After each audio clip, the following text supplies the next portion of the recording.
You know what I mean? We're just like, nobody's going to believe this ever really happened. But you can see why we can't use that. Yeah. No, I know. Oh, my and he God. Oh, God. All right, you want to do this now? Yes. We're doing this? We can do this.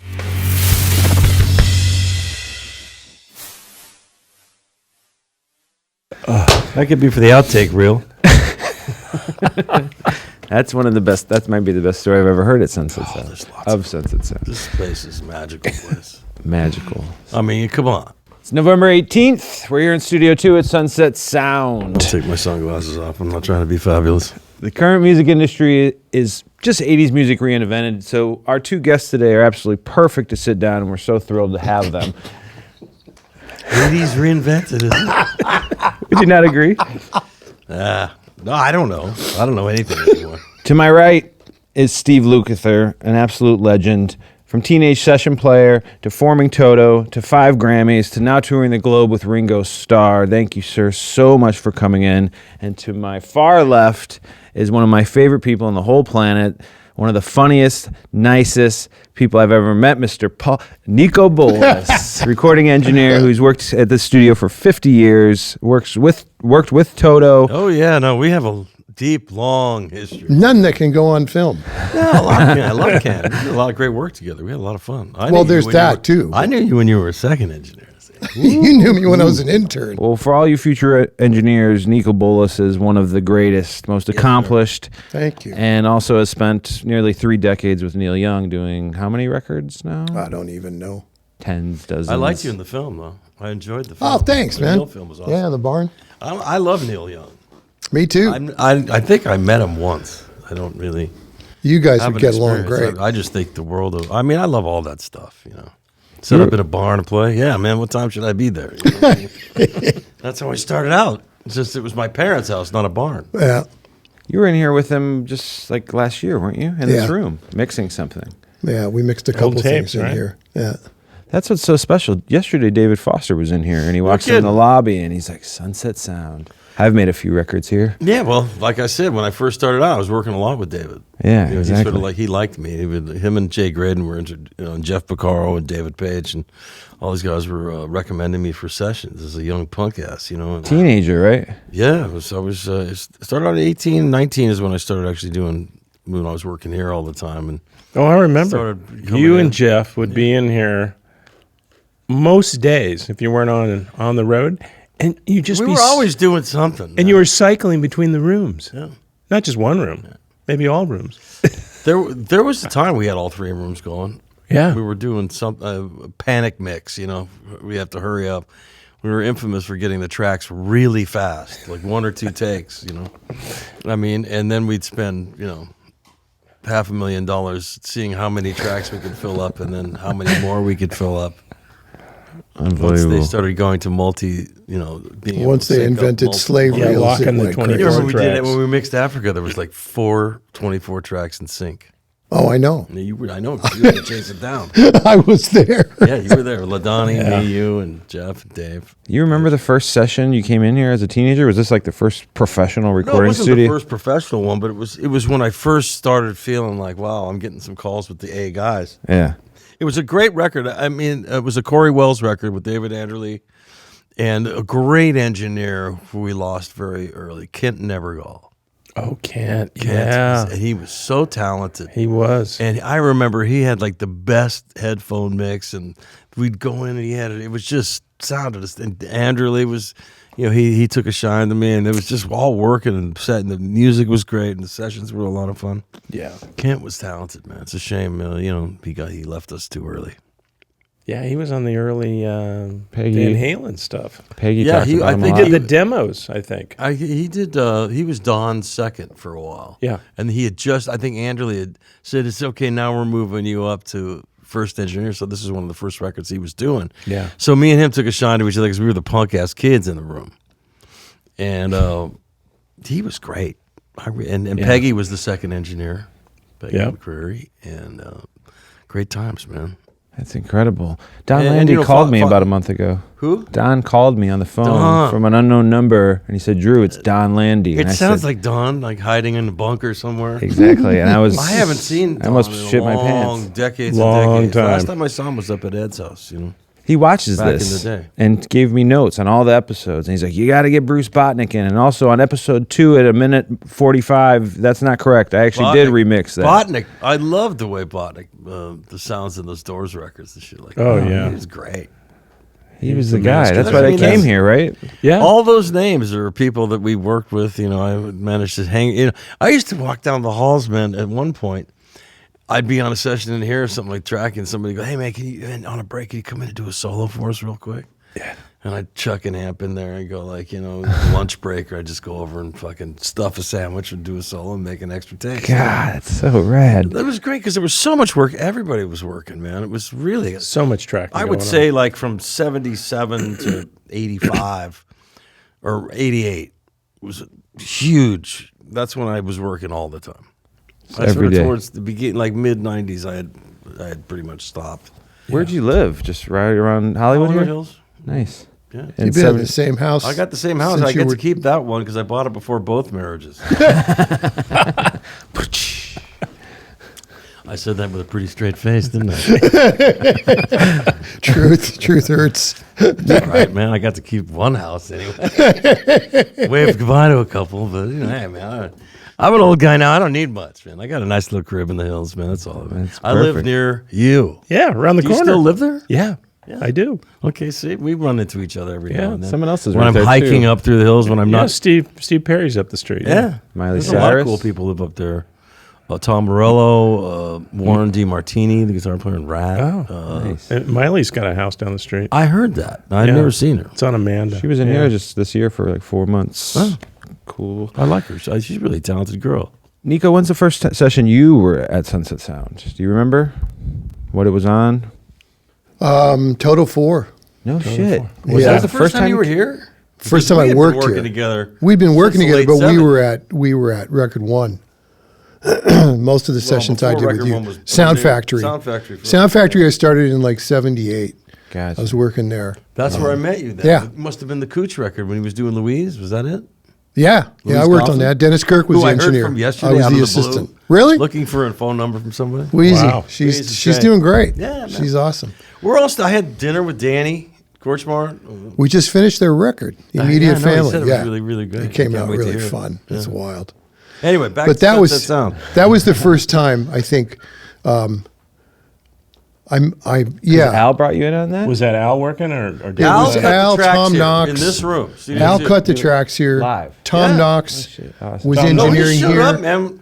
First day, Paige had Rosanna. He goes, "I got this tune." That was the first song you cut? We never rehearsed ever. Oh my god. We could be in the room. Who's got tunes, man? So it would be like Dave at that time. Toto IV is when we all started really jumping on the writing, but Dave always had a tune, you know.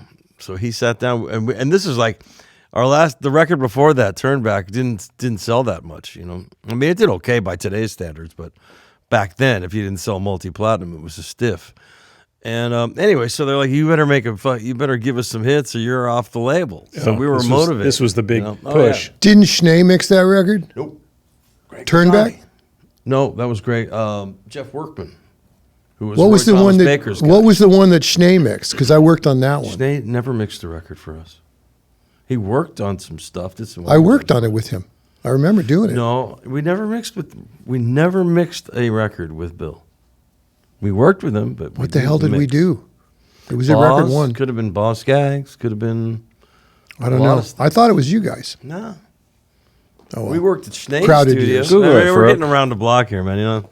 Yeah, it's all good. We Why got don't you edit ask buttons. You know, we could because we have the history and we haven't seen each other in a while. That's what this is about, though. Documenting Yeah, stuff just for the studio, I'm just 60-year anniversary. Right here, man. I remember when Paige played Rosanna. We were like, going figured it out, and we ran he played it, and we figured out who's going to sing what key, and make sure that was all cool. And then I think David Hungate wrote out a chord chart, and we just started jamming. We did one take. That's pretty close. Al Schmitt was engineering.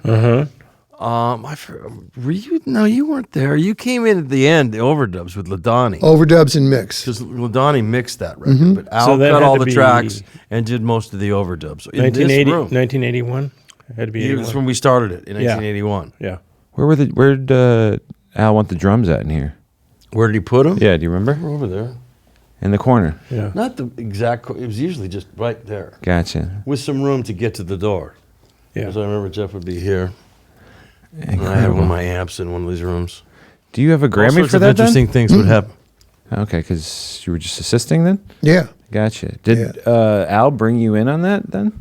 No, you guys did. Yeah, we did, because there was a lot to handle. We had I'm the sure. documentation, all that. You had Just to the be whole there. So thing we're saying, was you have to insane. come with us, because you're the only one that knows where everything is. You know?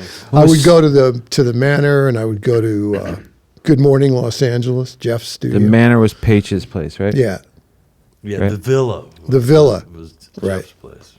right. It was so cutting edge too because you were running 3 24-track tape machines. It got up to 4 on Jesus. Africa. Well, I mean, they gave us the keys to the kingdom, man. You know, we were a bunch of kids. That, you know, we were like 23, 24 years old when we did Toto IV. Gosh. I was our remember fourth album, so we 2-inch was- reels of tape Oh, just yeah. spread out in there. Well, it was insane. I mean, but we just were so, you know, Excited. motivated to do something. And once we had cut that track, we kind of felt like, well, I think we may have something here.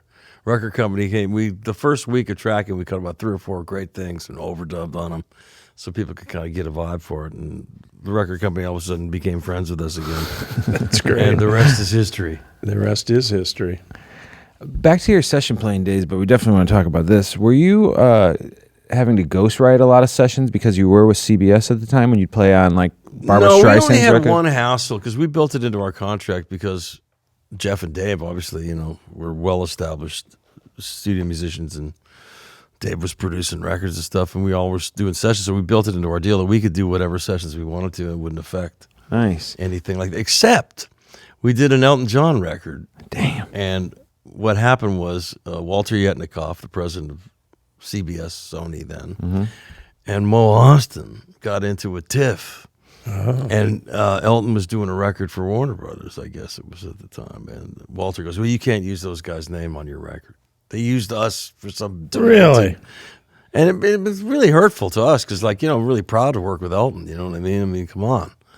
One of the greats of all time. And he was beautiful to us. And it just got really weird. And we got caught in the crossfire of all that. That was the only time there was a question of whether we could put our name on a record. And So no really credit. legally, it couldn't... There was nothing to stand on, but we didn't, you know, we had a record in the hands of, like, we didn't want to piss off our record companies. Like, whatever, okay. Yeah. I had to sign a couple of NDAs in my time, but I can't really get into all that right now. It was always great lead guitar players that could solo their ass off, but they had a real tough time playing the dumb shit.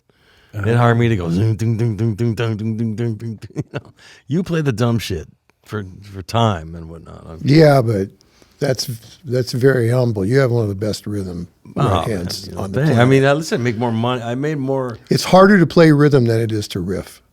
It is. Well, no, I'm it's. I sorry. mean, anybody can solo. I mean, Yeah. I mean, there's like 7-year-old kids in Japan that are like shred so fast. You go, do you see it?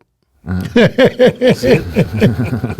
I mean, it's a exercise of futility at a certain point, you know, because the dumb shit is what makes the world go round. Yeah, chugging eighth notes. There's You know what I mean? there's Yeah, Waddy. All Who you have to else? do is There's not a lot. There's nothing wrong with having amazing technical ability. I mean, you know, everybody practices for all that. But I mean, how many? I got. I was told I could never come back to the Berklee School of Music and do a seminar ever again, even though I gave them one for free. Why is that? Because I made a comment that offended the one woman that happened to be in the audience.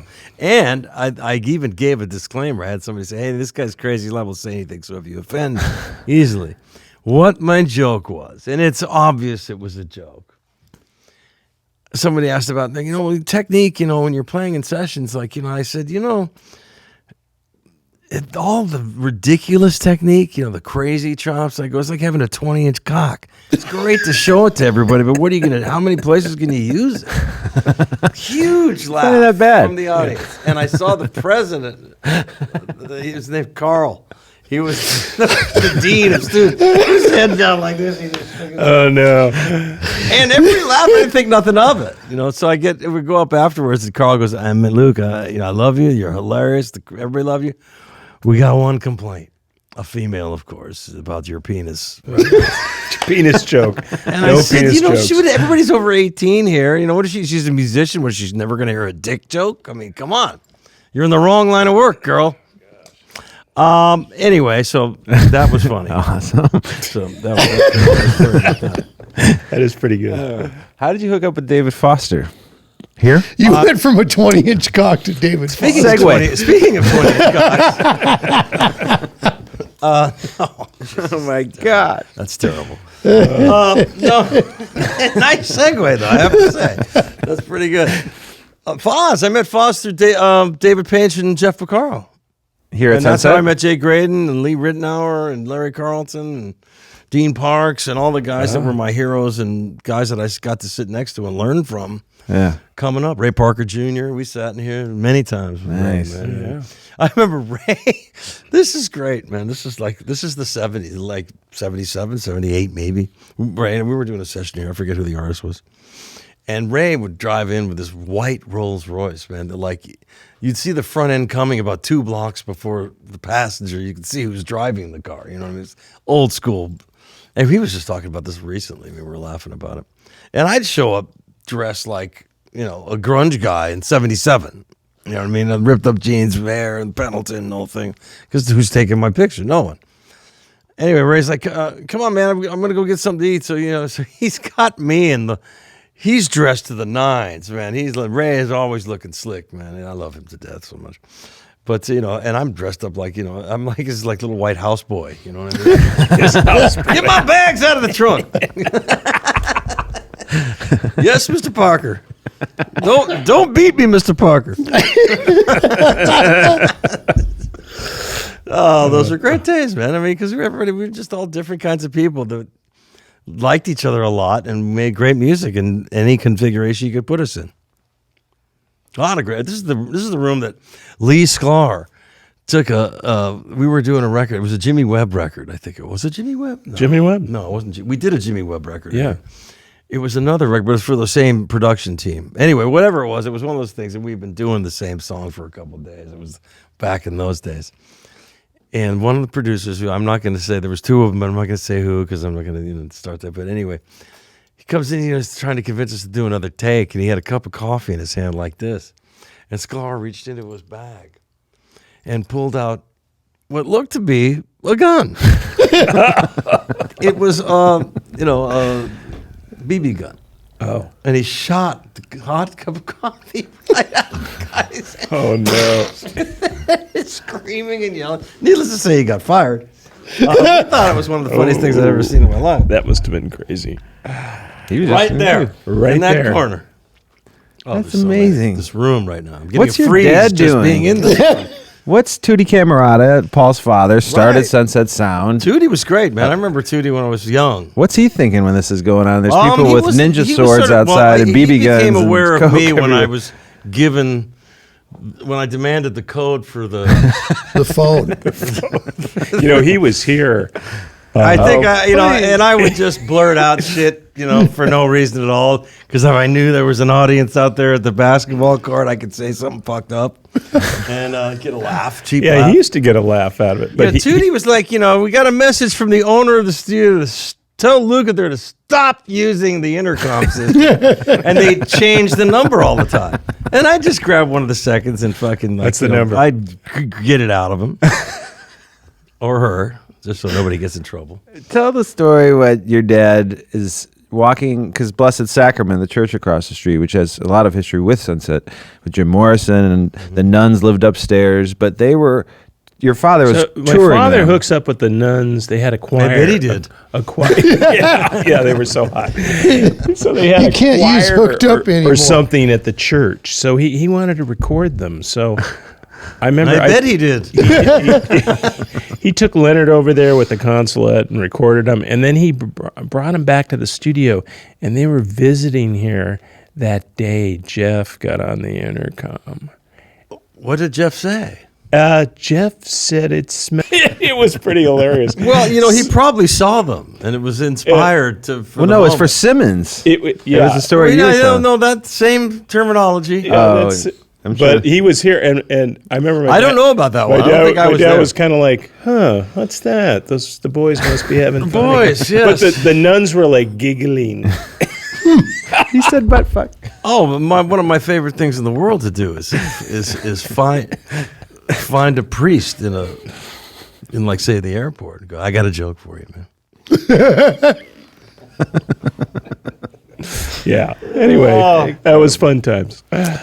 What did I'm not your gonna get dad into think all about that. this, though? I mean, not just Steve He and was a his gang, musician. but, I It mean, was like, there's, but this is beyond just kind of being Don't a you want to hear rascal. the This joke is, I told the priest? I was going to Yeah. ask. What's the worst thing about being an atheist? What is? You got nobody to talk to when you're getting a blowjob. Gets them every time. They're out. They're cracking up. They go, "That's fantastic." I go, "See, I knew you guys got a sense of humor, man. Just 'cause you got the collar doesn't mean come on." yeah. Oh man, It's really good. I don't think we can air You this. remember when we were in Nashville? You were staying at some hotel with a big marble entrance, and it was all these people from Texas that were there. You're and asking they me had, if I remember that? yeah, you were playing with Bob Seger.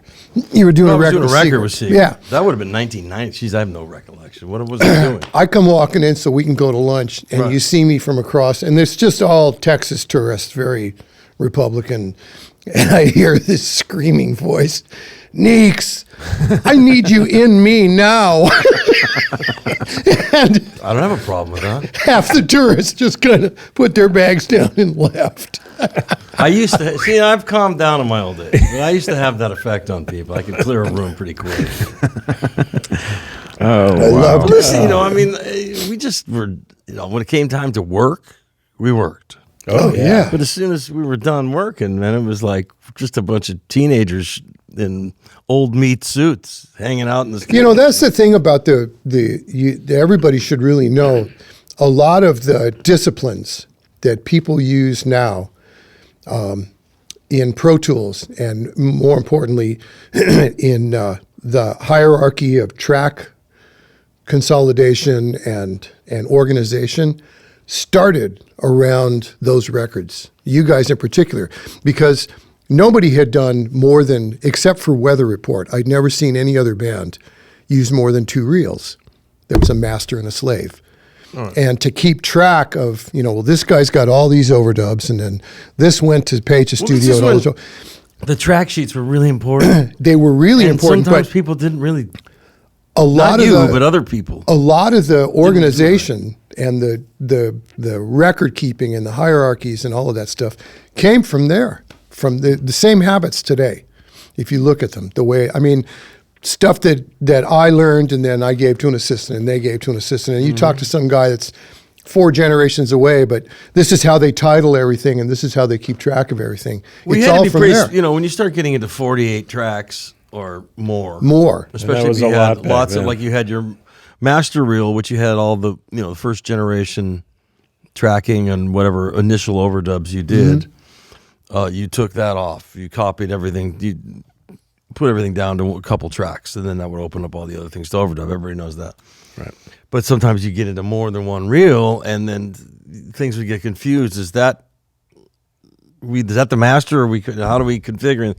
So that's why seconds and the engineers themselves had to be really on it as far as documentation. So what you're saying, all these little crib notes you'd put next to it. Right, It wasn't all the just comments. guitar. It had to be a specific rhythm, muted part in B section only or whatever. Yeah. And you find a shorthand for that because you can't write all this stuff in a little box. And then the thing that would happen is we would make consolidated slave reels. Like you'd sit down, I remember I would sit down with Paige and there'd be 8 stereo pairs.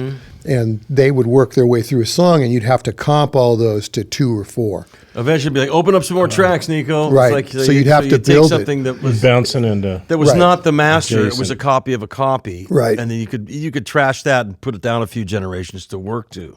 Yeah. But you always knew you had your pristine that never got played until it was time to mix again. It was Until you had to fun. make another reel or something came up. It was really, really fun keeping track of everything. Remember, who was Don't you that miss guy? the tones, man? I do. Oh, alignment tones? Yeah. 1K. Beep. At 215 nanowebers per Who's meter. the guy that did that? I always don't wanted to know. meet the guy who was the voice. The of alignment tones. tape voice. Yeah. Wow. Remember that guy, Bruce High, aptly named? Bruce High, yes. Yeah. Bruce He Steve- was Dave's like guy. the archivist for you guys for Dave and Steve. yeah. Yeah. Yeah. That was the really early on. Bruce High was like, Remember him. I don't think he made it to the third record. Man. He taught me a lot of that organization stuff. Bruce was a good guy. I wonder whatever happened to him.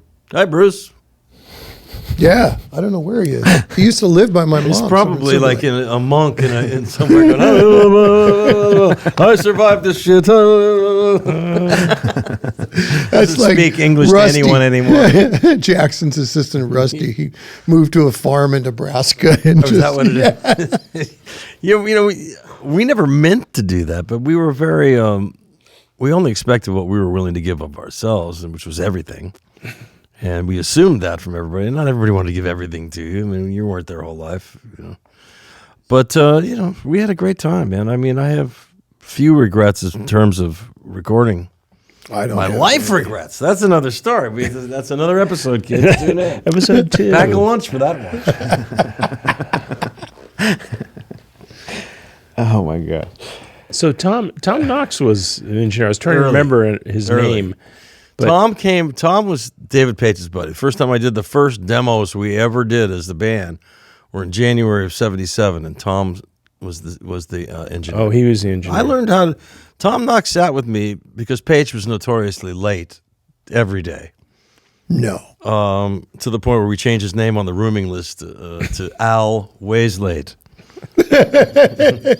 Always late, yeah. Always late. The Ways Lates. Anyway, where was I going with this, man? I actually Knox, had a Tom point. Knox. Knox. Knox, you know, we were when we first started. We did our first record here and at Studio 55, Richard Perry's place. Yeah. Okay. And you know, before I got over here, you know, I was able to sit in front of a desk and start playing with shit because I was a kid. You know, because Dave was always late. You know, I go, Tom, put up the 24 track and show me what all this shit does. So you got to play around a Tom little. taught me, you know, about EQ and you know, and then he just kind of goes, just put it where your ears. Here it is. Move it until it sounds good. Then we'll get into the technical aspects of it. So I had a blast, you know, just learning how to and just using my ears to. So he was on 4 a little bit, wasn't he? Yeah. No? Tom Knox? He did a couple of overdubs. Yeah. That's because Oh. I met him Al here. Schmitt was. We had hired Al to Al all brought the me tracks and the down here. overdubs. Al and David Leonard. And then Knox was up at Page's house with Steve, and he was engineering some of their overdubs, doing some vocal stuff, a lot of keyboard stuff, Got it. and we were working here. Al Right. brought me down here, but Yeah. we were just leaning against the back wall at 2 a.m, and Knox was engineering. I remember that. He may have been hanging around, sitting in front of the desk, but Well, that's what I remember looking down on. at that point, And then you guys did some of the work at Record One, right? That's We where it mixed got it there. mixed. Mixed, yeah. With Ladani? yeah, Yeah. that's where he wanted to work. Yeah. because he was brought in late. Right. We thought it'd be a good idea to get some really aggressive mixer. Yeah. Al was super hi-fi. Dude, you can't get it better than that, you know? Right. But yeah, he was busy, and then we said, let's get Greg. I was working with Greg on some stuff. I love what he was doing over there with you at Record One. And I that's think it when was- Val I think had it might have been Record One. Henley's first record. Yeah. You know, were listening when to we're Johnny working- Laundry over there, That's didn't when you, I at started Record first One? started, and he Yeah. had done a Peter Cetera record. Oh, Ladani yeah. produced a record, then I played on that. So we started to develop a friendship and a rapport. I loved the sounds he was getting. So the way that worked out was just he was brought in at the very end to make this great. Yeah. I remember and, when he and got when we that. did that, when we mixed that record, there was no automation. There was the first muting automation that just come in. Oh, jeez. The So mute- it was like mute matrix. 81 was the end of 81 or so when we started mixing. So everybody's grabbing faders and Oh, it moving was a them. performance, man. Oh, jeez. One of the classics was like Ladani was the only cat I ever knew do this. I used to go, let me do the fade, man. You know, so I touch it. And right when it get down to the end, LaDonnie would like turn the volume of the big speakers up on full and then flip the fucking thing up on full blast so that you could hear just the very, very Bottom of the fade. Sure. But when he would do it, he'd come from, he'd mix super quiet on the oratones and all that stuff. Yeah. And he'd kick it up on the big speakers so they go from 0 to 1,000 dB in 1 second. Nice. Recede your gums. From level. There was all kinds of funny, crazy shit that we used to do. That was so much fun. Just the performer, you were there. Everybody was over. Yeah. Jeff would be over there pressing the buses in on just this one echo thing, and that's what we all used to do here. I mean, we used to rehearse here, man. Yeah, man. And it was an event. You were exhilarated at the end of it. Oh, did we get it? I think we got it. Let's play it back. Why did you guys pick Al Schmitt to engineer the record? I mean, obviously he's amazing, but why? How did you? Because we had gone through. We just wanted somebody to get the stuff on tape great. Okay. And could do it real fast because we didn't want to spend all day getting sounds. Yeah. You know what I mean? We Well, wanted because we didn't rehearse, and if something was starting to happen, we wanted to get it on tape. And Al was like when we did Rosanna, it was like the whole End Vamp was never rehearsed. It was not even supposed to be that. That's Wow. And cool. so when it's supposed to end, okay, see you later. And Jeff flop, doom, doom, doom, and Dave started doing the Dr. John shit, and we went with it. And at the end of that, it fell apart, and I kind of looked over into that very window, and did you get that? And I was going, Got it. Season like you pro. never had to worry about you're the same way. Always keep the tape rolling, because you never know what's going to happen, No. and never stop until the band stops. Until they're That's standing the other next one. to you. You don't stop. Well, the End Vamp, something everybody's jamming, it's all happening. You stop the tape. It's like pulling out at the point of orgasm. exactly what I was Wait a thinking. minute, what are you doing here, man? Yeah. Perfect I'm not analogy. finished yet. Perfect. Did I ask for a towel yet? I had to put an NC-17 disclaimer on this one. For the Is it kids, life NC-17 at this point? yes. Depends on who's airing the content, though. Some people are allowed to, some others aren't. Can you explain, Nico, serious question now, for those that don't know, what Al Schmitt meant to recording over his life, and also what he meant to you as a friend, as a mentor, and just how would you explain Al Schmitt? Wow. There's future engineers. There's Farouk over here running sound, who's an assistant. Like, how explain it Al Schmitt meant to you? I know that's a heavy question, Simple. but it's simple. Yeah, he's Al started from no tools, mono, and having to learn how to make He was everything recording on wax. on wax. Yeah, you had to learn he was what it seriously sounded telling like me out here. stories. Oh yeah, and get that to translate into multi-track recording. He kept the simplicity, and that's what he would teach us. You know what else Al had?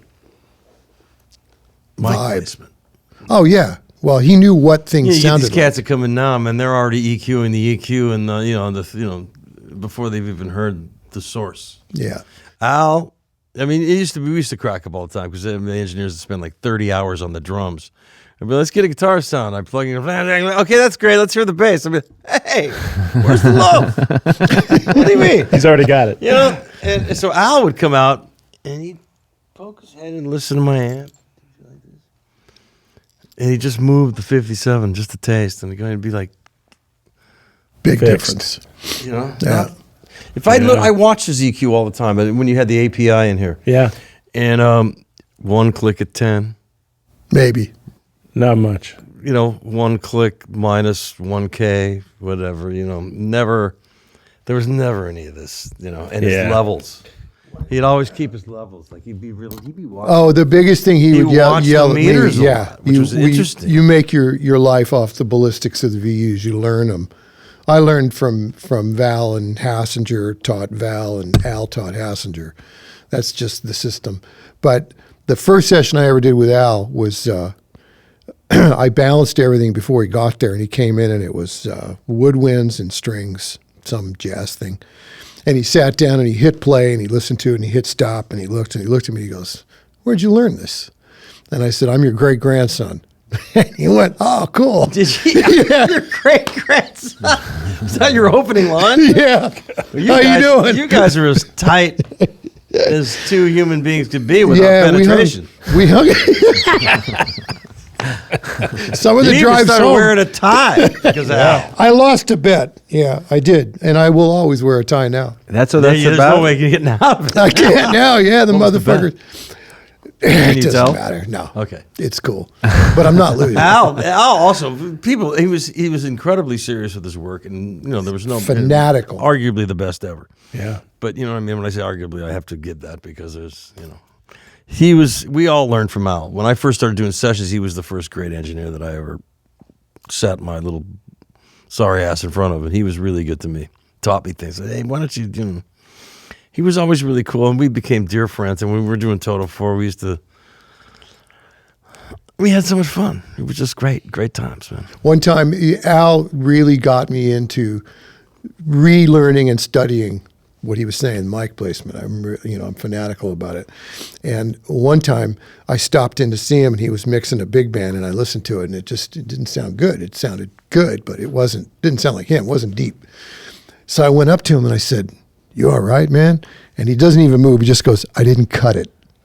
And I went, "Oh, okay." And I'm listening, and then I realized his assistant had cut it. He didn't want to say anything. And it sounded like they had just taken a setup that was Al's, but they didn't actually go out and listen. They just put the mics up about where they were.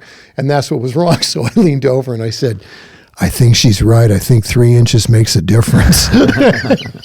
And he had stopped and turned around and slapped me. How long did you work with him? 3 decades? 4? I've known Al since 81. Since that, yeah.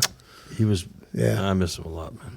Yeah. Too many of our brothers are gone, man. Yeah. Well, I talked to him 2 hours before he passed away. I was talking to him. I was going to go pick him up, but he had a ride from Cedars. I mean, he was very vital up until he Well, checked the thing out. about Al is he never aged. No. He's like know. a picture of Dorian Gray.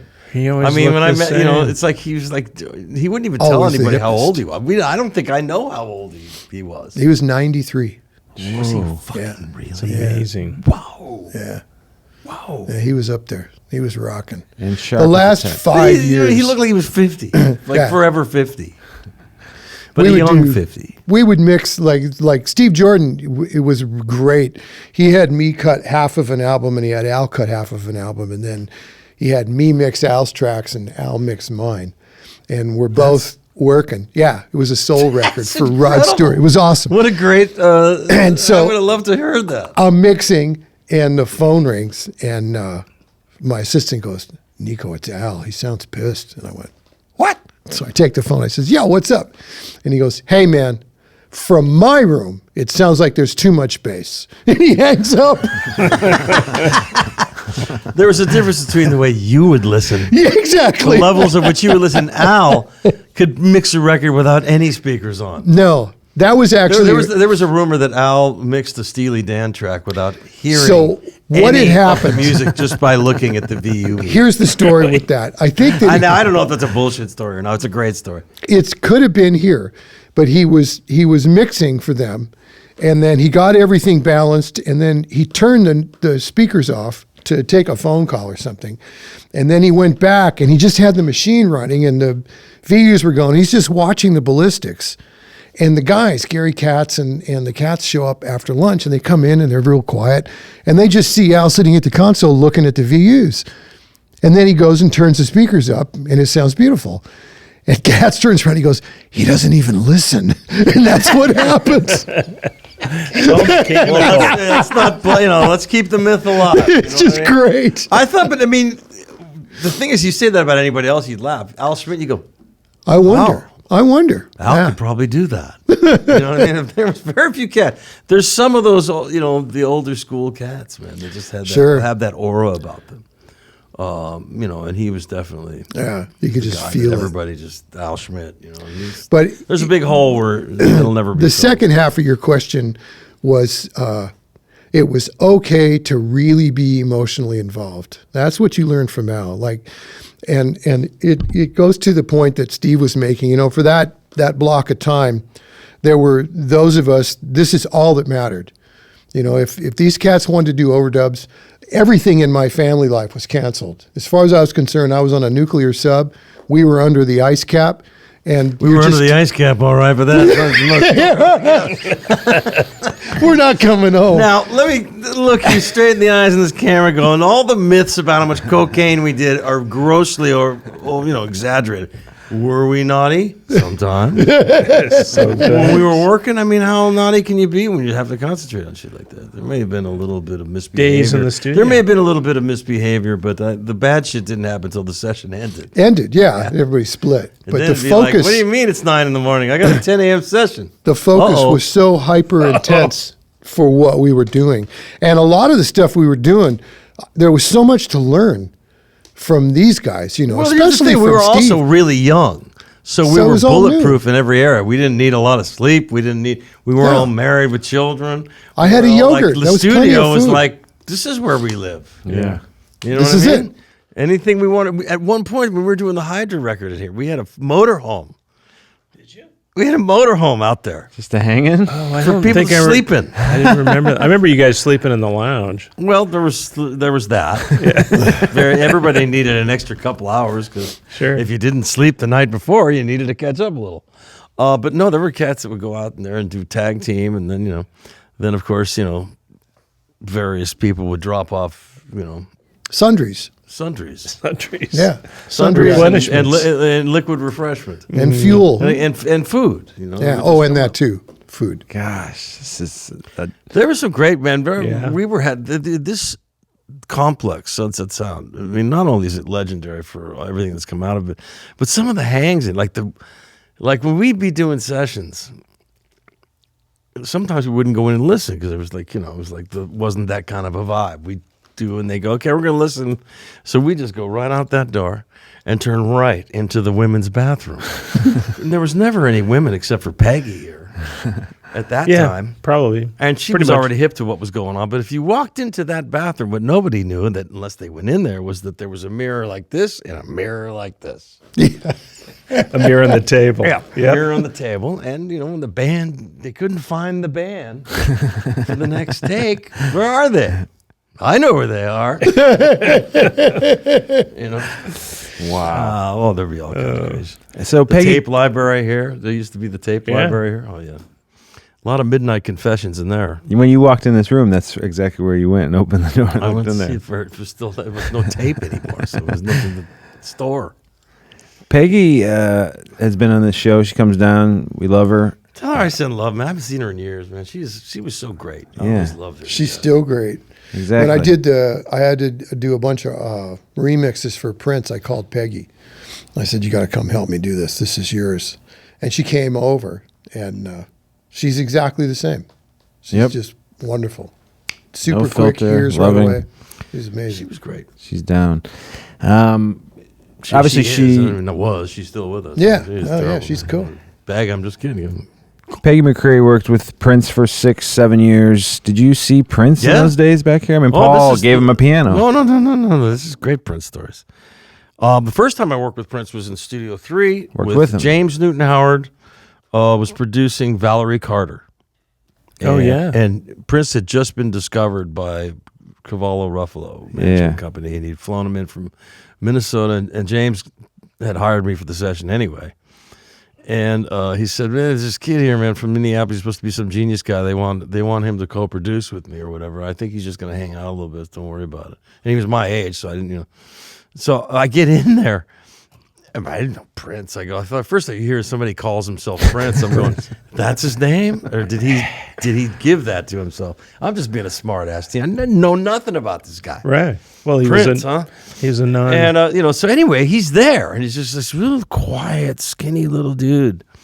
And this was before you blew it out for the tracking. It was just the overdub mix room, overdub with one vocal.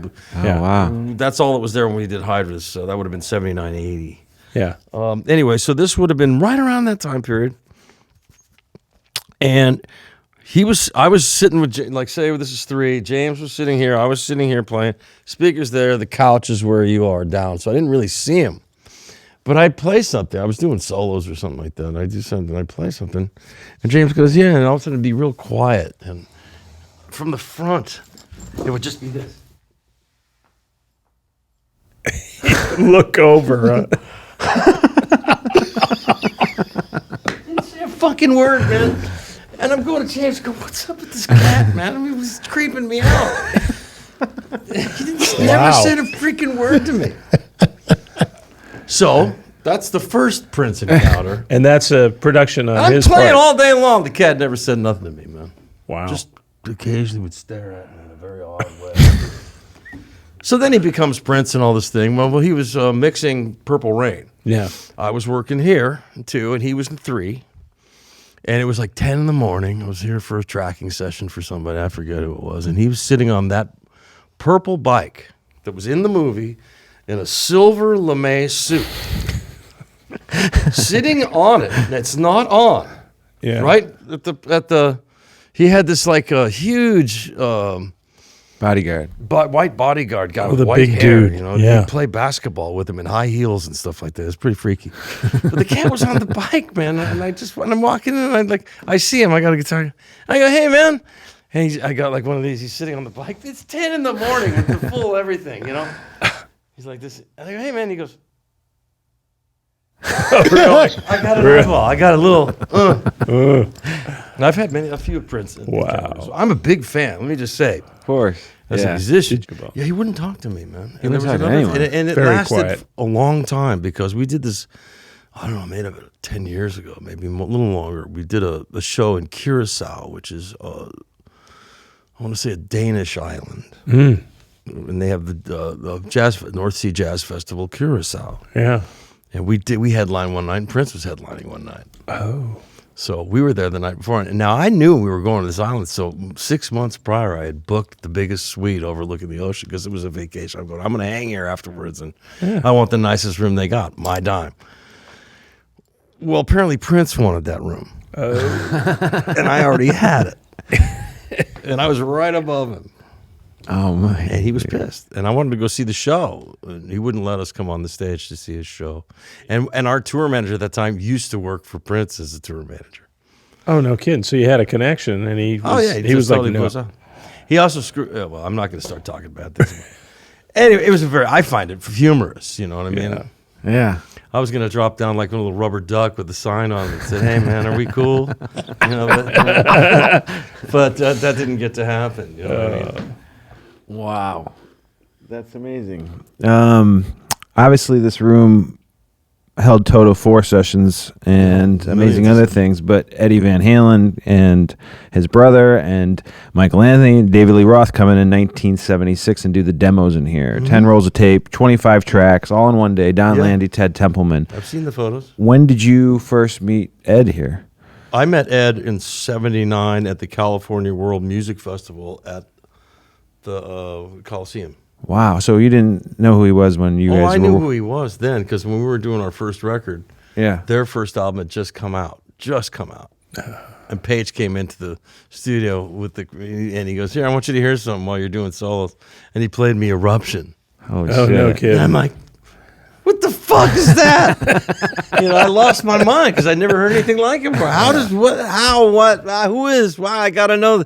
Because I remember hearing about, he and Mike Landau grew up together. Legendary Michael Landau. We've known each other since we were 12, one of the greatest guitar players of all time. Anyway, we heard about him because we had a band in high school. And we auditioned for Gazzari's, which is the club down here. Yeah. And Van Halen was the headline act.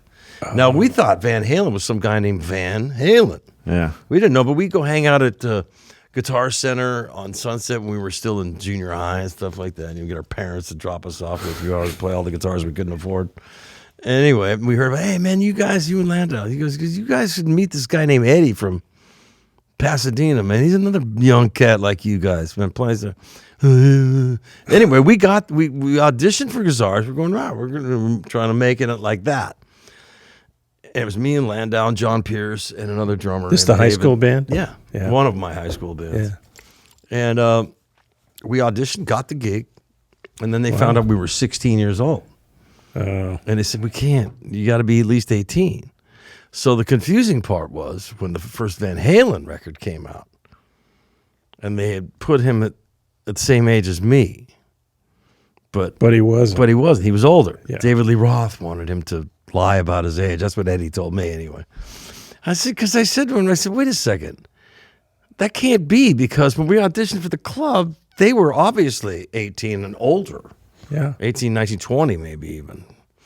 And it didn't make any sense. And then when I started hanging out with Ed, like the first night, big hang, it was me, Ed, and Don Landy up at Ed's house with the original 5150. Yeah. And we had a wonderful first hang. Ask Don Landy about that night. That was a fun night. And he and I mentioned it. How old are you, man? After copious amounts of beverages and whatnot. He goes, oh, yeah, that was Roth, man. I'm the same age as you. He's actually just a little older than me. Yeah. Not much. Did you guys ever play together on anything? Yeah. Oh, you did? Oh, we play. I think I'm one of the few guitar players that ever played with Van Halen live. I played with them in Texas. I played with them at the Cabo Wabo opening. Oh, wow. I sang backgrounds on a couple of the records. Holy shit. Yeah. I just happened to be up, and they go, come on, we need another way. What songs did you jam when you play out live? Memory serves me right. It would have been like the Fuck album, and what was the one before that? It was Sammy was in the band. Oh, Sammy was in the band. So Okay. it was one of them. Ted Templeman was the producer when I went out there. I think it was Top of the World. I just did some oohs and sang in the background with them. I mean, it was no big deal. Yeah. But I sang on a couple of tracks for them. But I never played. I mean, there's the idea that somebody would say, "Oh yeah, I played for Eddie." Come on, man, fucking Eddie Van Halen. What you know? But he worked on my first solo record. We wrote something and he played, and we did a bunch of stuff over the years. You know, we played live with for a benefit for Jason Becker, God bless him, for ALS before Mike got it. Mike Bacaro. And it was Billy Sheehan, me, Pat Torpy, and Ed. Wow. We just played some crazy stuff in Chicago. Did you ever come in session like during Fair Warning when they were tracking here, 82? I walked into Studio One looking for Ed once, and Roth was sitting there with Don Landy. And I walked in just like the ever jovial self, you know, hey man, hey Don, what's up, where's Ed? And Roth looked at me like I just killed his parents or something. Really? Like, what are you on his face? What are you doing here? Disgust. Like, how dare you share the same air? I'm like, got the vibe right away. I'm just looking for Ed, man. And Don goes, no, he's over there, Luke. He's over there. And I got out of there quick, you know. Nice. Like I just killed his parents. Alan, I'm friends with all those guys. I just never knew David, you know. Don Landy and the engineering side as well, a complete legend. I tried to get Landy to work with us. I said, you got to do something with us, Don. I only work with Ed, man. Oh, is that what he said? I go, come on, what is it with you guys? I asked Alex to play on something once too, and he said, I can only play with my brother, man. I'm like, come on, man, just thinking. That's wild. That's too bad. No, but I mean, I'm a huge Don Landy fan, way before Van Halen. Yeah. All the stuff with Little Feat, Doobie Brothers, all the stuff him and Ted Templeman did together. The sound, it's there's no he's like Al. To it. He's all about placement. Just, you play those records now, they're hi-fi, they're present, but they're not overly they sound the way they're supposed to sound. Don's another one of those guys. Yeah. Like a quieter, less famous version of Al Schmitt, but the same sort of like respect for recording. I haven't talked to Don in a long time. I love Don Landy. After he left working with Van Halen, he got into photography. I called him. Oh, cool. And he said, I don't even want to know. Yeah. He just started doing photography and he was done. We have his picture. I think, if he had just had enough. Yeah. Sometimes you get in life, I know guys like this that are musicians. They've just had enough. Don, we were actually right before Al passed away, we were all going to lunch. Me and Don and Al. Here you go. Just black. Thank you very much. Well, if you talk to Don, tell him I sent I him, will. man. Yeah. Yeah. Well, you still talk We to did him. Michael McDonald together. I did a bunch of stuff with Don and Andy over the years. That's why I'm going, come on, man. We did all this other stuff. Yeah. No, man, I'm kind of like, but he started backing off of it. Before he quit, you could feel him pulling back, going like, this is just starting to wear me out. Just the hours or what. I can't speak for the cat, but Dweezil and I emailed him to come on this like a year ago, and then he'd be incredible to have. He said he called me. I talked to him for an hour, and I didn't say one word, and it was the most amazing conversation. And he gave me all these pointers and told me what was wrong that we were talking about with Peggy and about doing Van Halen 2 because she assisted on Van Halen 1 and 2. And he said, I'm going to talk to Ted and we're going to come do this, but I want Ted to be with me. And you've talked to Ted numerous times over the last year. Multiple times. Yeah. He wouldn't do it? No, he's a little shy. He said Ted. Yeah, he's like, well, I know Don is kind of shy. He goes, well, let me see if I can get Don. Yeah, Don is a little shy. But I think together, both of them, they would come down. But singularly... Well, I'll tell you what, people would tune in to hear those two talk because they got a big history and some legendary records they made Some of together. the stuff they did in here, it's crazy. Really great. Yeah. How was Sunset Sound in the 80s compared to other studios? Like, was this just is the always Wild one West? of my favorite rooms. It's the to this day. benchmark. Two, here, right where we're sitting. There's just...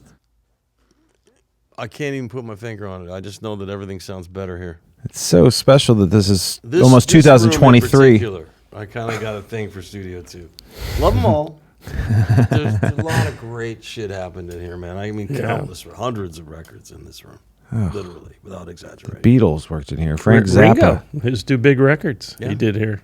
Both of them. How was did Ringo, all by the- the way? Ringo's great. I was going to see you guys. I had these great seats at the Greek, and then he He got COVID again, twice in 1 month.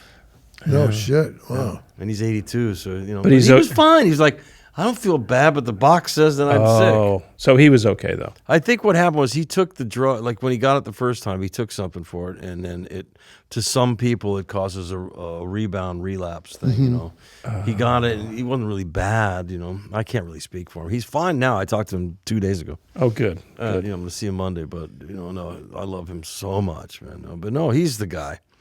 He's been in every studio. Yeah.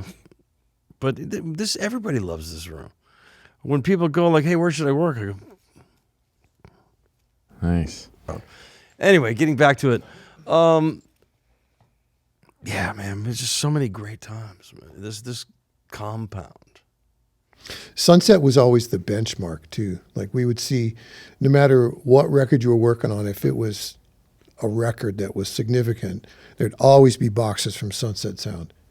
And David Leonard or Peggy's name. We knew each other by our names, and Susan Rogers. Yeah, I would see their names as assistants, and I go, who the fuck are these people? And when David and I finally met each other in Nashville, he goes, you're Nico? And I went, you're David Leonard? Holy fuck. right. You don't look anything like I thought you would. You to be, I was Because wearing we only knew each other's names. Yeah, I was wearing a Sunset Sound T-shirt in Nashville, and he goes, oh, I used to work there. And I said, oh, wow, I just had an interview with Peggy McCreary. And I go, what's your name? He goes, David Leonard. I go, oh. I used to be married to her. It was so wild, though. I saw that coming a mile away. She was, they just spent a lot of time together. So Yeah. Did he head engineer and she would assist him then, kind of? That was the dynamic of the two? there was just, everybody lived in this. You'd run into everybody everywhere, even if they weren't on the same session. See, that was the thing. If you were either in this giant family and you lived it, and then occasionally, how you got here, you'd go see those people, or it didn't work. You'd eventually leave. Like all the people I know, we're all lifers. This is the only place I'm comfortable. Why do you think it's so still thriving? It was formed in '58 to do Disney. It's now 64 years later, and it's still of the busy. Sound of it, because the intangibles. Yeah. You Yeah. can't really put your finger on. First off, everybody Tutti. here makes you feel really warm and at home. Always has been that way. I used to be here so much it would be like the custodians knew me by name. Studios are most facilities that have a creative energy. The actual functioning energy of it is from the top down. And Tutti just loved making recordings. And that transcends. So if he decided to put a wall there, he didn't put a wall there because an architect told him it had to be 30.6 inches. He put a wall there because it sounded about right. And it worked, and he could still see the guitar player. So just put the wall there. And that's how this place was built. Yeah. It was built because it sounded good this way. Now, Paul, Yeah. we're around the same age, right? Yeah, you're a little younger. Am I a little young? I'm 65 now, so that makes you a really old fucker. Yeah, exactly. Okay. Yeah, but I just remember when I first started working here, I was young. I looked like 12 years old. Yeah. And I remember seeing you around here. I was here. I was And about then before 70, you came in and took over the family business, as it were. You were being groomed at that point for that. I was being, my dad was giving me the opportunity if I wanted it. He didn't make I wish me. my old man owned a recording studio. Yeah. Taught me how to do it. Man. Things Actually, there was a minute there where we were afraid you didn't want to do this because we were all terrified of losing Sunset. Yeah. You know, I mean, Well, yeah, because your dad, when he got sick, it was sorry for that, man. He was a good dude. Yeah. Well, by then we were, rolling along with the studio as is. Yeah. But I mean, like I said, the sadness of living in 2022 is like, this is one of the last of the great recording studios. I know, There's they're but a so hand evaporated on now. one hand, I think, the ones And that now were the always Capitol great. is gone. Now the Capitol went. I mean, that's a tragedy. Yeah, I know. I mean, they're going to turn that into an apartment building. That's not or coming an back. office building or something. All the Horrible. gear's gone. Yeah. That should have been a landmark. the chambers are. Well, Really? you could Well, I probably think get the tie building lines into is it. a- Don't you guys have is a tie lines? landmark. Don't you guys have We- tie lines to we Capitol? did. As I seem to remember, at one point in our zaniness, we wanted to have every echo chamber in L.A. hooked up to our mix. So we would try to finagle that. We did have that at one time. The hookup It might have been us, man. The hookup's still there, but it's not active. Nobody's gone down there and checked those speakers and microphones in the bowels of the Yeah. We used Vine Avenue. I've used tie lines Yeah. a lot back in then. Yeah, I mean, I used to live in the studios when there was work for that now. I mean, come on, how many guys these days do 20 sessions a week plus? It doesn't exist. Back then it did. Yeah. So instead of playing live, we'd hurry up and come back into the studios, tour a couple months a year and go, okay, let's more recording for ourselves and for other people. We did that for many years before it became more of a live thing because the recorded income didn't match what it used to. Yeah, that's where the Everything money went is south. now, Yeah, the when tours. everything went south, Yeah. What's it mean to you when you have a song like Africa that goes crazy on like a TikTok campaign? You know, see these kids. It's the gift that keeps on getting. Nobody's more surprised than we were. yeah. Because that's the goofiest song we've ever recorded. It was basically an exercise to see how can we use the recording studio to its fullest. We started doing it with loops, and Al Schmitt was there, and he knew how to do it old school. We did it with the tape around the mic stands and holding with a pencil and stuff. Wow. And we'd make the loop, and then we'd cut that together and start overdubbing to that, and then it just turned into this whole thing. And we cut the whole record without knowing what the lyrics were. Until Really? the very end.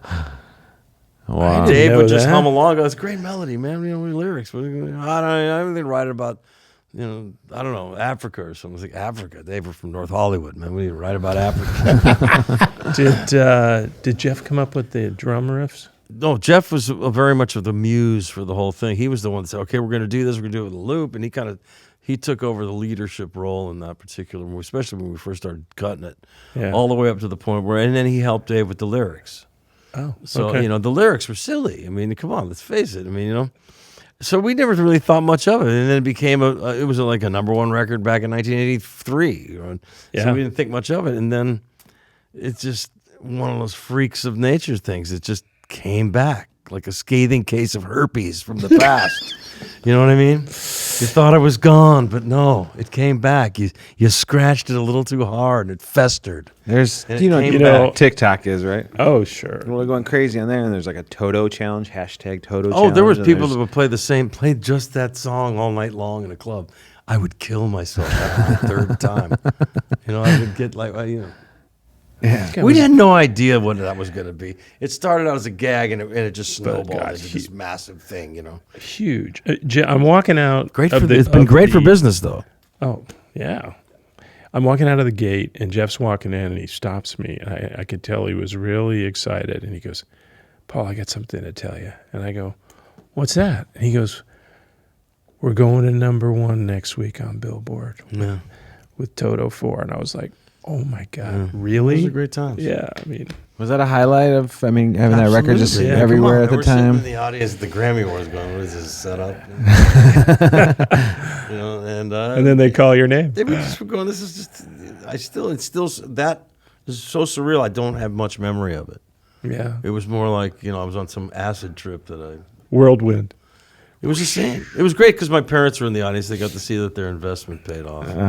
The kid did something with himself about that. Did you go to North Hollywood High? Grant High School. And you went to North Hollywood. I was Gotcha. supposed to go to North Hollywood, but I went to Grant. That's where I met. That changed my whole life going to Grant. You met the guys there. Yeah, So, I met the Picaro brothers there, yeah. and me and Landau went there, and a bunch of people, and John Pierce, bass player, who's now playing with us again. I stole him back. He's my first friend in the whole world. Our moms were pregnant in the same block. That's how long we've known each other. Wow. And I met Landau when I was 12, when we were both 12. And most of us and the Picaro brothers in high school. I met Steve first, and then we were in his band, Still Life, and then that sort of morphed into Boz's band, which morphed into Toto. Did you go on the road with Boz or just Jeff? Oh, no, you both did. Steve did too. Yeah. Yeah, that was 1977. The summer of 77. By the fall of 77, we were working on the first album. We had cut 4 demos in January, early February 77, and then we all were doing sessions, and then I got the call to do Boz, which was exciting. It was great because Silk Degrees was still riding high. Yeah. I did an overdub here on a solo. I did on the follow-up album to that, Down Two Then Left, which is the first gold record I ever got in my life. If I remember correctly, I think David produced a Boz record here. Produced, he Or did arrangements, something. Well, no, for all intent and purposes, he produced the record. Yeah. Him and Jeff, were Dave wrote all the stuff with Boz, and Jeff is Jeff. How he'd light up a room no matter when he was. He was like just made everything sound better just by being there. You know what I mean? Yeah, it's true. He had a special aura, man, that you can't learn. Right? A few more questions. 12 inches, and I'm heterosexual. But you're getting a reduction, you told me. What? You're getting a reduction, you told me. I got the reduction. Oh, We used to nice. be 20. Oh, my gosh. Incredible. And he didn't know what to do with it. Whenever I want to remind myself, though, I just go slam it in the door a couple times, and it puffs up rather nicely. It's kind of like a puffer fish, You're going to keep this, aren't you? Can you please set the record straight on did Ed record the solo for Beat It here, or was just... No, we did that at 5150. Okay. I know this because we had to make the record backwards. Because what happened is Quincy had cut another version of Beat It, which is why people who say they played on it didn't play on the final. He did a version.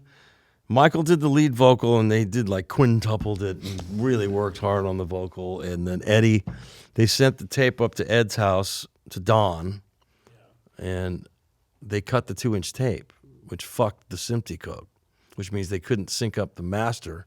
So they had 2-inch tape with Michael's pristine comped lead vocal, which they spend a lot of time on, all the background vocals, and then Ed's decided he wanted the solo here, so he put it together and sent it back to him, and it wouldn't sync back up. But Quincy was like, he told me and Jeff, he goes, you got to go to this room I'm sitting in right now. I remember that. With Umberto Gatica. Uh-huh. He goes, you got to fix this for me. He goes, you guys got to make the whole record to Michael singing and the bleed through from his headphones of what the time was, because there was no click track. It was just SMPTE code, vocals, Ed solo. That was it. So he had to do by ear. So Jeff goes, they sent me and him down here with Umberto to fix this. So we clocked the whole thing. Jeff came out here with drumsticks, and he could hear the time he said, crank up Michael's vocals painfully so he could hear where the groove of the track was. And he made by drumsticks, made his own click track. So he said, let me go out and do this, and then you play to me. So he came out, he did the drum track, 2 takes. Wow. I think we punched in 1 bit. And then first thing I did is I got the Marshalls out and I fucking quadrupled the riff, because I heard Ed's on it. I got to make this right for Eddie, So, and then I played the bass part and I did all that and sent it back to Quincy. He called back, he goes, it's great, but it's too much. The guitars are too much. I got to get this on R&B radio and pop radio. Use that little Fender amp you got. Oh, so he had to come and redo. Oh, no, I redid the redo. It was the same day. Oh, okay. I just said, okay. So I said, let me do it. I'll only double track it then. Because it was like, it was intense. It was like a metal Michael, you know. And so it was too much. So I just, I cranked it down a little bit and did a double track with my deluxe old 59 Les Paul. And that was it. And then Quincy goes, great, come down here and do the rest of the overdubs with Michael and I. And that's when we did the da-da-da, da-da-da. Except they just had da-da-da, da-da-da, da-da-da. I go, it's a little redundant, don't you think? And I suggested the da-da-da, at least make a longer phrase out of it. Yeah. They liked that idea. And the song is what it is now. All right. Well, that's awesome. What we want to do is find out the information. So yeah, I mean, it's weird 'cause because I hear other people tell different stories. I'm like, Exactly. dude, it's not. Listen to the record. I can hear. yes. Whatever. We all know what it was. Nico, quick fan question. I'll ask you one, and then we can wrap up. I have one here. It says, Nico, I've been told that you're famous for mixing on instinct. Can you discuss that process? And I think they're kind of referring to He changes his underwear now and then. You do? You can mix a track in like 2 passes, though, right? Don't you do that? It's kind of notorious. Especially if I cut the tracks. Yeah. Yeah. Sure. All right. Just turn it up loud and turn up all your favorite stuff and make everything louder than everything else and fade it. Great. Question answered. Luke, what was the process for creating your signature guitar? What were you looking for that you didn't find in other guitars? I was at the time, when I first started out using a lot of vintage gear and stuff like that, a lot of which I still have. And then I got involved with Valley Arts guitars, which is like sort of like Strat, Frankenstrat kind of things, you know what I mean? Then Music Man, then Valley Arts sold to a Korean company, and I was no longer interested in being a part of that. And their head luthier went over to Music Man, and the head of Music Man, Sterling Ball, is one of my very best friends, his whole family. And he said, and they were making Eddie's first guitar, Van Halen, the first purple, I have the third one ever made, but Eddie's first Music Man guitars. And so I was involved, and I was around at that whole time. Matter of fact, I think I was the tiebreaker on the back pickup. Wow. They were I was up at Ed's, I popped up, and Sterling Ball and Eddie were up there trying to go, we can't figure out which one is better. You tell me, which one do you like better, this back pickup or that back? I said, well, if you ask me, I like that one, but it's your thing, And it turns out they went with the one that, Sterling told me they went with the one that I liked. Yeah. In the end, it was Ed's call. But so that's how I got involved. And at that time, I wasn't sure what I was going to do. And Sterling goes, give me your favorite guitar and let me put it on the computer and I'll even get all the marks where it was worn down and all this. I said, okay, give it a go, see what happens. And they made me this brilliant guitar, and that was like, 30 years ago. Wow. It's really a combination of a Paul and a Strat, really. My office used to be over by Studio 3. So a lot of times when the hallway doors were open, I got to listen to what was going on. Oh. Some was good, some was bad. I remember a Dolly Parton Christmas record in July, not so good, over and over. Yeah. But I remember you're in there with Foster doing completion backwards principle with the tubes. And I think they hired you to do Talk to You Later. I wrote the song.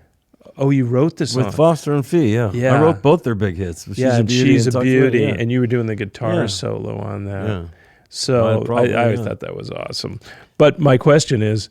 it was loud, I'm sure. It was loud, but it was great. Tell me some of the other memorable records you remember doing here that it was really close for you. Man, Elton, Jimmy Webb, that was a great record. Oh, man, I've already mentioned some of these. Now, when I drive out the driveway, I'll think of 40 albums that we did here. It's like thousands of records. I know, it's a blur. I know. Do you know, is it over 2,000 records you've played on? See, something like that. Fucking wild.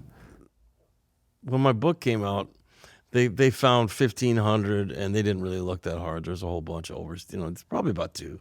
Yeah. But I stopped doing sessions like 25, 30 years ago, man. I'll occasionally, if somebody wants me to do a solo or a friend of mine asks me to do something, I don't charge them. I'm like, whatever, give it to charity or don't pay me at all. Buy me a cheeseburger or something. I don't do like, I need you from 12 till 6 on this record. Yeah, that doesn't really. I got to do it. I mean, we were like the last of the Last of the great studio session musicians. men, you know, who would show up and not know what they were going to do that day. There was no demos. There was no rehearsal. There was no like, what are we Yeah. doing? Who's the artist? Sometimes we didn't even know who the artist was. Then, as we got more successful, you know, famous people would ask for us, or producers would say, "You got to use Luke or Jeff or whatever." Yeah. And we'd end up on all this stuff. You know, I can't even tell. It's the greatest times of my life.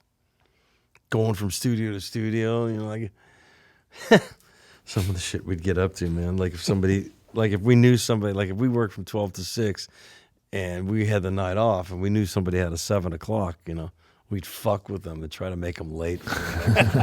Cartage guys would be outside trying to get the gear like this. You know. Yeah, we used to do those switchovers. That was crazy. The 6 to 7, the night from the day to night switchover. Sometimes you just move my shit from one room into the next. Yeah, just There's always somebody in here 24 hours in the. That was when the cartage business was a cottage industry. yeah. R&R. Those guys were making more money than the band.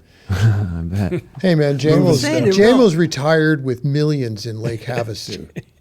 J-Mo. I just shake I'm my sure I head. paid for a lot of that. Yeah, I'm sure you did. Indirectly. You know, the other thing that people don't talk about that happened in studios that used to, it's something that bothers me, but I would watch someone show up and two things. First, if you saw, because I'd get there for the setup and you'd see the cartage cases that were in the hallway and you'd know what kind of day you were going to have. You know, Right. and if You I see, saw that's how your we did. cases, I wouldn't know who I was it was going to like, be oh, playing with until I far walked out, down you the know. hallways and Wow. saw whose trunks were in the hallway. Luke's on the date or whatever, and you go, oh, cool, I got to remember the last time I saw him. I do, I'm going to fuck with him or do this. Or Leland, he's always doing something. But they would show up with maybe a lyric and maybe a melody and something. And to me, you guys wrote the song. I mean, Well, there's most a of little the ambiguity groove. to that. Now, they changed the rules. Now, if you plug in the drum machine, you get songwriters credit. There were so many hooks that I would watch you specifically do. Like somebody would just say, Luke, just play Or on they this. just give you a chart that says G, E minor, Right. A minor, D. Play this, or play this. And then you'd leave and they would take those pieces and make the song. And it always has bothered me. That's something that's never been credited. And Well, they it's- made it. They corrected it now. Now everybody gets a piece, you know? Well, now there's I mean, 26 writers on a Taylor Swift song, but I mean, Right. yeah. You know what I mean? That's what I'm saying. I mean, if the rules applied the way they are now, from like all the hooky stuff and how rewriting these songs for people that would come in with an acoustic guitar or sit at a piano and sing their song. Before there was demos at home and all this stuff, And then we'd sit there and go, okay, how are we going to... We have to use build a lead record sheet. out of this. Enhance this. Yeah, well, okay, Yeah. everybody starts coming up with parts. And within 2 takes, we have a track. We're ready to Yeah. go. Sometimes you get amazing. lucky and get it really fast and just punch in the mistakes from missing a chord change or something like that. When Jeff was playing, or some of the great drummers that we've all got a chance to, really, if they had a great take, everything else was fixable. So oftentimes, we'd get something great and go, yeah, but I missed the bridge. Let me punch in bars. We'd sit there and write down the numbers that are on the thing. I could punch me in from 1650 to 18 or whatever. Great, legendary Yeah. studios. People and wanna everybody come- goes, who recorded? And they look at all the gold and platinum records on the wall. The 1/1000th of the amount that you have of the legendary records. Led Zeppelin, Van Halen. You just go down the line now.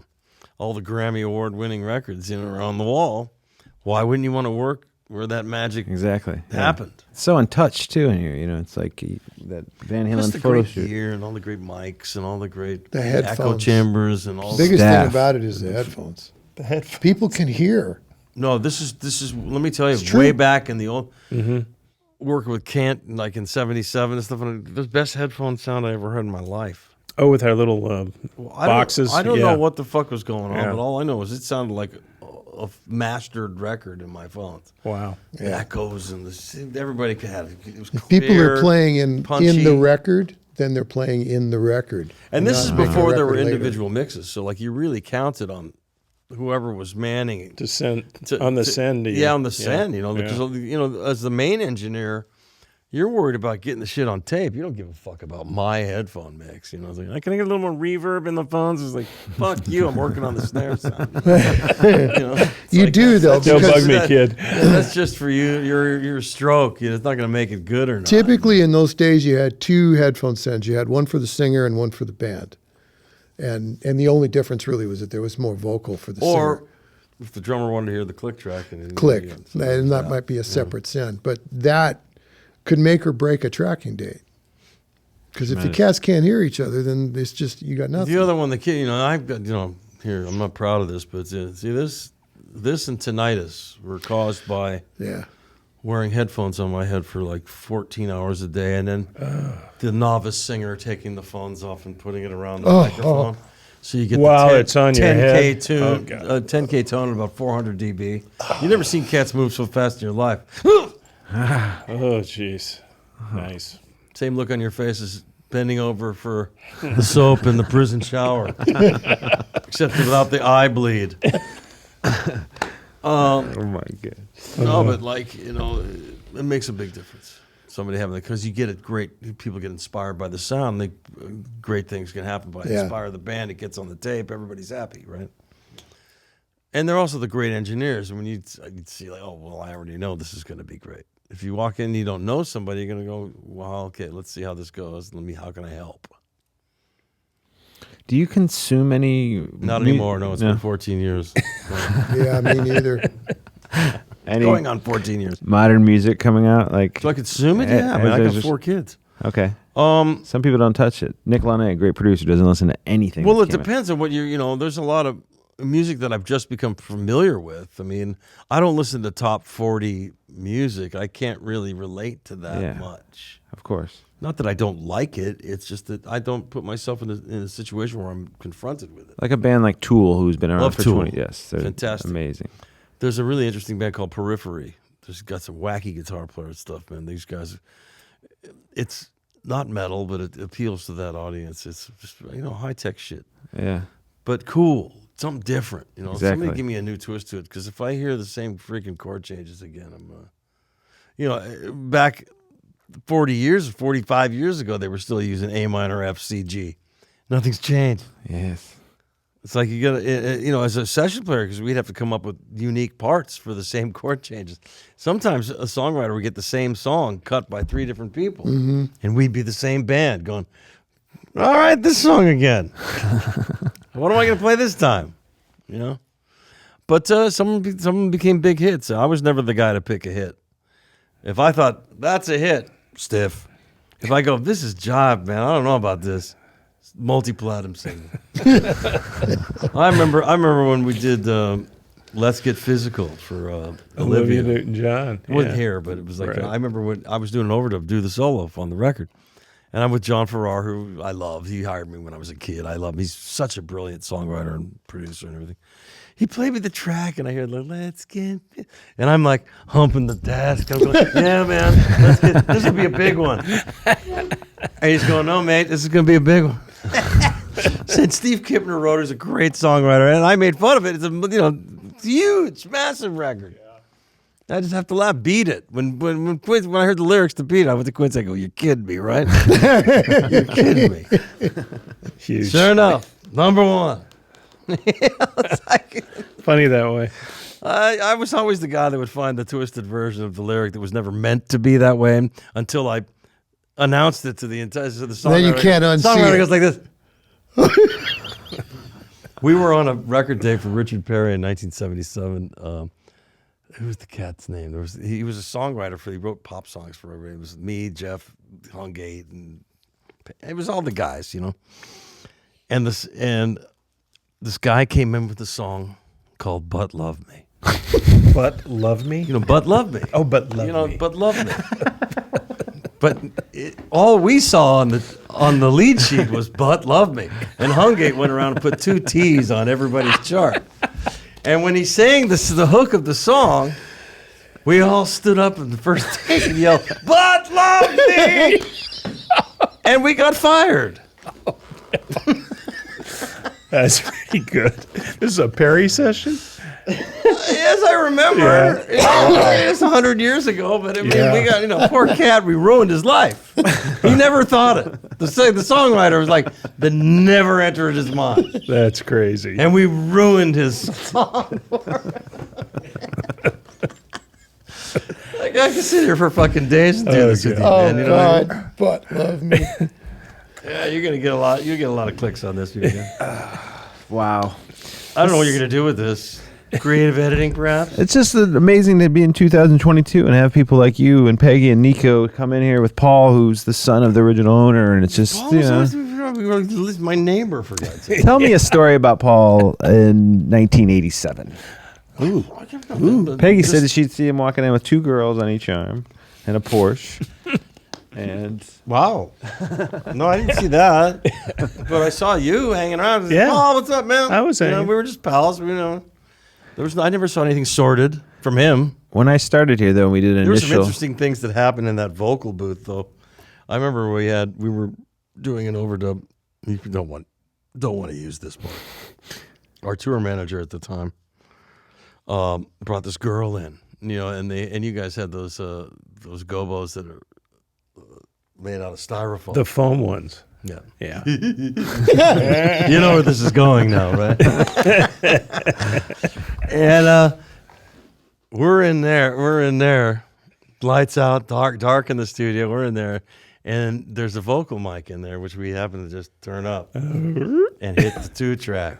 Oh, Peggy told me the story. She was on that session. Yeah. Oh, you guys recorded and it. he was fucking this chick. Let me put it in your butt. No. Who was in there? I can't say because it was a married person. Oh, But was. No, still is. Oh, This is why I'm even not better. saying anything. It could be a lot of. We've had 100 tour managers. So I wonder if the tape's upstairs. Oh. There's a 2-track have a somewhere, and we had it on full volume on the big speakers, dying. Oh, my God. And they came in, and we hit play. Oh, really? And played it for him. Perfect. Playback? You put it in your butt. Really loud, 100 and some odd dB coming out the big speakers. It was fantastic. Oh, It's a good time to end the. What a It's a bird. good time to end the interview. Oh, right. Nico. People want to know why we want to do this job. This is the greatest job in the world you're gonna have. It is. I mean, come on. Absolutely. But I mean, in being serious, I mean, I'm talking about all this insanity. And most of the time, we were working. Sure. Oh, yeah. I mean, we took the work very seriously, but we Still worked do. hard. We played hard, Still do. right? Yeah. I don't play hard anymore, man. Now I'm getting replacement. I just came from getting. I have to have my knee replaced. Oh, no. Me too. And Is that from being you know, on stage? Nah, man, just a lifetime Old. putting all my body weight on the right side when I play. It's involuntary. It's like why do guitar players make stupid faces? We don't do it on purpose, believe me. Do you have no cartilage left in your knee?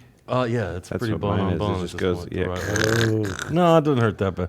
It hurt really bad, but I've been home for a little bit now. It's kind of Driving is the Oh, worst yeah. thing. It's like you need replacement parts now. We're at the age of replacement parts, Nico. At least they have Titanium. them. Titanium That's the is good your thing. friend. You walk right out of there, though. It's not that invasive. Yeah, but you walk right out of there, but you got to stay on the physical therapy. They have somebody come to your house and make you do it every day. Otherwise, you're fucked. Yeah. The drag is I'm getting it done, and like 2 days later, my son's getting married, so I'm like I gotta be hobbling down the. Wow. It'll be all right. I don't Mr. have to- I don't have Bullis, to dance. to close- Just say, look, I like to dance with you, but we're gonna do that one next year. How's that? We'll celebrate that one on your. Like, if I don't get it done now, I'll be fucked, and I won't be able to get it done for a couple of years. And Because you're going on a tour, February, I'm gone for. Again. They won't do mine now because they said in 10 years I'll need another replacement because apparently You're a young you're guy, You're too young. 39. Yeah. I'm But it's 65 awful. now. And the driving, when I go break gas all the way from the Well, beach up here, it's get it done. I know. I would rather just have a nice you know what 10 you years. can do now? There's a shot they can give you. I've done the That'll help you. Sysvesting or something. Yeah, I've done everything. Well, I Physical therapy. was so bad I could hardly walk, and I was in Miami, and they sent me to the doctor there, and they did a X-ray, and they said, "Oh, look, bone on bone." He goes, "Yeah, you're gonna do this, and you're gonna have to do this." He goes, I said, "Well, how am I gonna get rid of? I got another month on the road here. What am I gonna do?" He goes, well, we have the shot for $1,200. We can make this pain go. I'm like, yeah, give me the shot. Doesn't It work. lasted 2 weeks and it came back. It was supposed to last months. Yeah. At least it worked a little. It worked a little, you know. To I've spent, you know, $1,200 on worse. Nico, we'll close this up, but can you share one story, and Luke, you can as well, just something you remember about Sunset Sound in your 4 decades? When we were doing sessions, man. 83, I was born. Jeez. So you already had 4 Grammys for Toto IV. What's the 5th More one than that. for? What? Were all 5? I You have got 5 one Grammys. for Best R&B song, and I won one with Larry Carlton Nice. on a record we did a long time ago. And then the ones that I got with Toto, I got 4 of those out of the 9. There was some tech Incredible. stuff. And, What's the name of your book? The Gospel According to Luke. You've read it? Of course not. I think I give you love in that book. Probably. I mean, there's no reason why you It had to wouldn't. be edited, man. Way down from like 900 pages. The 3 of us, both Steve's and me, are like within months of each other birthdays. I'm surprised Netflix I grew up with hasn't these guys. approached you to do like a documentary or some kind of... Oh, I'm in the middle of one right now. Sony Oh, really? is doing one on me personally. Fuck, nice. There'll never be a Toto one because of the Yeah, well, I was saying on you weirdness of all specifically the people because... involved. Yeah, but They'll it's never based have- just yeah. on Steve Lukather, the doc. Yeah, Sony came to me because they were interested in the session thing and all that. You know, it wasn't really a Toto. You can't do a Toto per se. I mean, Yeah. Toto's part of my life, part of all of our lives. The guys that were a part of it, but the entity known as Toto won't ever record again as a band, Yeah. and we'll play live because that's World Tour 23, right? Yeah. You're starting. gonna, We've been on this one all year.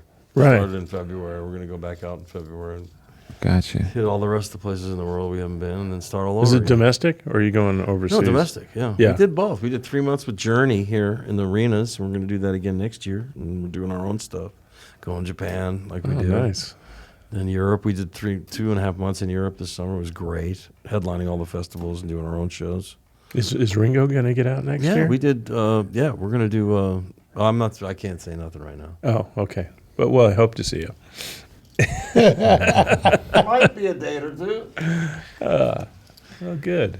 Well, I can't tell you how much the studio, the viewers, Paul, myself, everybody, Oh, it's an honor, man. to come down here and share these stories because it's just Are you kidding me? It's This a is great what it's honor to about. be here. You know, like I said, just being in here makes me feel good. I love that it's the same floor. It's the same. Like you Yeah, it can't- is. You can't change this shit. No, 'cause you that's can't. part You of the can't sound. get this. It's asbestos. You can't get this stuff. Not only that, but man, Yeah, it's this would asbestos. affect Yeah. the entire sound of the room. Yeah, it would. wow. I never thought about that. That's You amazing. Yeah. can't change anything. It's in super So hard. 67, this was put in 60, 1966, probably You can't. 5, You can't change 65-ish. anything in here. I mean, Yeah. you could change the How old are the console like you ceiling did, tiles? but 'Cause it used to everything else be- looks pretty much the same. It is. It's just maybe a little cosmetically different, but it's Not the too same. much. It's the same. It's not nicotine soaked. It used to be nicotine soaked. Yeah, we cleaned it up. Yeah. Yeah, that's remember when we used to Yeah. everybody was chain smoking. smoking. Oh, the equipment used to just get smeared with that. Yeah. Open up the console and find an 8-ball worth of Yeah. Open up the What do fader. we got here? The guys used to clean the faders. We can work a few more hours. Yeah. Let's do overdubs. We're good. Get out. Let's do overdubs on somebody else's record. You know, you reminded me. Van Halen's house mixer was Ladani at the Starwood, and I think at Gazzari's. Whoa, really? Really? I Yeah. didn't know that. never See, heard look that. at that. What a fucking bizarre. That's before he became in the studio? I Before he mean, went to work for the Sound Factory. Yeah. Wow. He went to work for Val at Sound Factory, and then he quit and did Jackson's record. And Dennis Kirk went to work for Val. Whatever happened to Dennis Kirk? Dennis Kirk's big in films Yeah, he's still. He- I he still quit. talk to him once in a while. He got the union card and went. and full went to legit. do that. Yeah, Okay. and then Good for him. George Ibarra was working with him, and he came Yeah. down with hepatitis, and so Val couldn't fire because Val was going to fire me, but George went to the hospital, and Serge Reyes and Jim Kniper both refused to work for Val. So Kniper? Passenger hired me. Kniper refused to work with Yeah, Val. he said no. Well, Val could be intense. I mean, Yeah. I never worked. I worked with him as a player. He was always really nice to me. But I love the records he made. But the sound of The only reason I ever But he did fuck. survived is because of Val. Because he was so hard on me, I refused to quit. It's the best thing that could have happened. Really. I remember we were working at Record One, and I had bought a red Ferrari, like the Magnum PI car. Yeah. I was like 25 years old, and I had this fucking car, and we were working at Record One on a Sunday. Okay, Oh. I parked in Val's spot. Oh. He wasn't supposed All to be hell there. We're in the broke middle loose, of a take. We're doing a take. He bursts into the room screaming, "Who parked in my parking spot?" On a Sunday. I almost went after him, man. He had the cream colored AMG. Yep. I'm sure. Yeah. Funny. The cream-colored Playboy bunny wife he used to have that ran off with another chick. Oh, I didn't know that one. She was looking for more dick. I'm sorry, you can't use that. Any of that. Please don't use it. Okay. You got some music? I forgot you were there. That's Farouk. He's a runner, assistant engineer. Asshole, when you cut this thing together, don't use that. Oh, I will have played this whole thing don't for wanna- you. Email I it. don't You want get your people to hate me and approval, shit, and it's all just about the studio. Yeah. That's incredible. All right, guys. Anything else, Nico? Fuck, I don't remember shit. No, it's just great to see you, man. Great to see Yeah. you too, man. Thank Great you to very have you much, guys here. gentlemen. Thanks, man. Thanks for you. having us, man. It's nice to be back here.